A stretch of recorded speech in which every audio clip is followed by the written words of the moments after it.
గంజి ఉంచుతా ఉన్నారా? ఎందుకని అవసరం లేదు గంజి?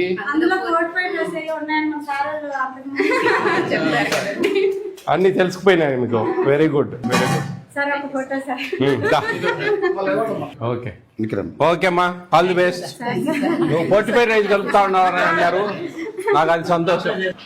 నాకు చాలా ఆశ్చర్యం ఉంది, వంట వాళ్ళు కూడా 45 బియ్యం కలుపుతాం సార్ అని చెప్తా ఉన్నారు. అంత నాలెడ్జి అంత వచ్చింది. ఒకప్పుడు ఒక 3 ఏళ్ల క్రితము నేను కొత్తల్లో ఎక్కడికి పోయినా కానీ ప్లాస్టిక్ బియ్యము, రబ్బర్ బియ్యం అనేవాళ్ళు. ఆ నుంచి మేము వీడియోలు పెట్టి ఎంతో మందికి చెప్పి అన్నీ ఒక అవగాహన తెస్తే ఈ రోజుకు వంట వాళ్ళతో సహా 45 కెన్నల్స్ కలుపుతా ఉన్నారు అంటున్నారు. మీరు కూడా తెలుసుకోవాలి, 45 కెన్నల్స్ కలుపుతాం. 25 కేజీల బ్యాగ్లో 250 గ్రాములు కలుపుతారు. ఆ 45 కెన్నల్స్లో folic acid, vitamin B12, iron ఉంటుంది.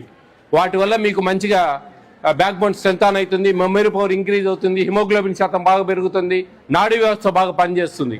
అవి ఆ విటమిన్స్లో ఉండే పవర్. కాబట్టి ఎవ్రీ డే మీరు ఇక్కడే తినండి.